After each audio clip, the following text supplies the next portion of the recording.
جب اس مقام پہ کوئی پہنچ جاتا ہے ظاہری جسم سے حضور پاک پہنچے، اور یہ جو اندر کی مخلوقیں ہیں اسے ولی وہاں پہنچتے ہیں. جب وہاں پہنچتے ہیں پھر ایک دوسرے کو پیار سے دیکھتے ہیں. بڑے دور سے آیا، بڑی محنت کر کے آیا، بڑی جان کی بازی لگا کے پہنچانا، پھر اللہ تعالیٰ اس کو بڑے پیار سے دیکھتا ہے. پھر اللہ فرماتا ہے میں تجھے دیکھ لوں تو مجھے دیکھ لے.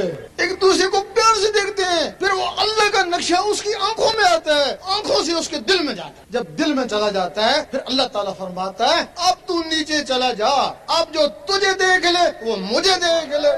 اس کو کہتے ہیں کامل مرشد. اس کے لیے سگی سلطان بہو نے فرمایا مرشد دا دیدار پاؤ میں نے لکھ کروڑا ہے. اور ایسی کاملین کے لیے حضرت ابو ذر غفاری کی حدیث ہے کہ یوم محشر میں یہ بھی چمک رہے ہوں گے. لوگ پوچھیں گے یہ کون سا نبی ہے، آواز آئے گا نبی نہیں ولی تھا. جا کے پہچان جائیں گے. ایک کہے گا اے اللہ میں نے اس کو وضو کرایا تھا چلو بخش دو. اور دوسرا کہے گا میں نے اس کو کھانا کھلایا تھا چلو بخش دو. اور تیسرا کہے گا میں نے اس کو کپڑا پہنایا تھا چلو اس کو بھی بخش دو. اور کچھ کہیں گے اے اللہ ہم تو تھے اسی کے. اللہ کہے گا پھر جدھر یہ جاتا تم بھی ادھر چلے جاؤ. اب جو بیعت ہوتی ہے بیعت ولی کی ہوتی ہے. اب ہمارے زمانے میں وہ رسم کا رواج ہے، لوگ دنیا کے لیے بیعت ہوتے ہیں. سگی سلطان بو رحمۃ اللہ فرماتے ہیں اگر کوئی دنیا کے لیے بیعت ہو یا کوئی بیعت کرے تو دونوں حرام ہے. بیعت اللہ کے لیے ہوتی ہے اور اللہ کے ولی سے ہوتی ہے. اب ہمارے یہاں رواج ہے دادا ولی تھا نا، آگے اولاد تو ولی نہیں ہے نا، وہ رسم چلتی آ رہی ہے، صدیاں ہو گیا وہ رسم چل رہی ہے. وہ بیعت ہونے والے بھی خالی، بیعت کرنے والے بھی خالی، دونوں خالی ہے نا.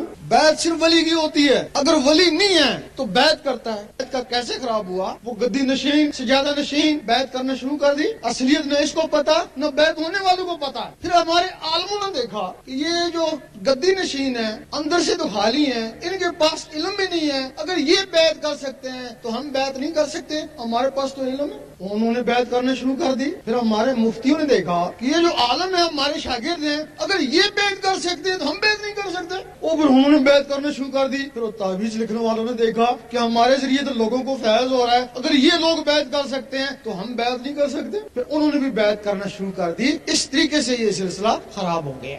اللہ تعالیٰ کے 99 نام ہیں سارے جانتے ہیں، 98 صفاتی ہیں، ایک ذاتی ہے. 1,24,000 نبی صفاتی اسماء والے مل کر بھی اس میں ذات والے کو نہیں پہنچ سکے.